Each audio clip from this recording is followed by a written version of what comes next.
আসসালামু আলাইকুম। সবাই কেমন আছেন? যারা আমার কাছে খাবার অর্ডার দেন তাদের উদ্দেশ্যে আজকের এই বার্তা। আপনারা যখন তখন হুটহাট করে ১ বক্স ২ বক্স খাবারের অর্ডার যদি দেন, তাহলে আমি কি এটা রেডি করে দিতে পারবো বলেন? কারণ আপনার ১ বক্সের জন্য তো আমি এতগুলা ভর্তা বানাবো না।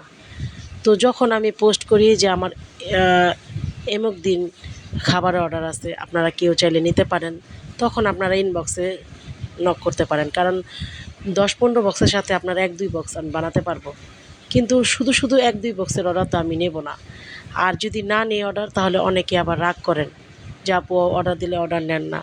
আপু বুঝতে চেষ্টা করবেন আগে যে আসলে আমার একটা বক্সের জন্য আপু এখন ৫টা আইটেমের ভর্তা বানাবে, আর আমার একটা আইটেমের জন্য আপু এখন এগুলা ডেলিভারি ম্যানকে ডেকে ডেলিভারি দেবে।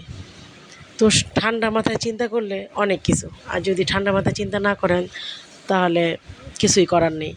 আমার যখন যেটা অর্ডার আমি বলে দিই যে আমার অর্ডার আছে, আপনারা কে কে নিতে চান ইনবক্স করেন। আরেকটা কথা, অনেকে শুধু ফাও আলাপ পারতে আসেন মেসেঞ্জারে, কিছু তো কিনে নি না, এটার দাম কত, সেটার দাম কত, বড় না ছোট, এটা কি ঝাল হবে না ঝাল কম হবে, ভর্তা কি একজন খেতে পারবো না ২ জন খেতে পারবো। আরে ভাই, ১০০-১২০ টাকার জিনিস আপনি কয়জন খাইবেন? হোটেলে বইসা যদি ভাত খান, তাহলে আলু ভর্তা ডালদা ভাত খেলেও তো ১৫০ ২০০ টাকা দেওয়া লাগে। তাহলে শুধু এগুলা কেন হয়রানি করেন?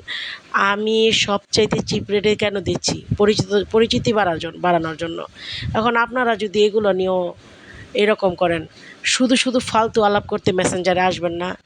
আর এত ব্লগ দিয়েও কুলানো যায় না। আপনারা কেন আজাইরা পেঁচাল পারেন বুঝি না। যাদের প্রয়োজন শুধু তারাই নক দিবেন, যাদের অর্ডার দেওয়ার প্রয়োজন। শুধুমাত্র নারায়ণগঞ্জের মধ্যে যারা আছেন, নারায়ণগঞ্জের বাহিরে কোনো ডেলিভারি দেওয়া হয় না। আর নারায়ণগঞ্জের বাহিরে আমি কোনো অর্ডারও নেই না। ভালো থাকবেন।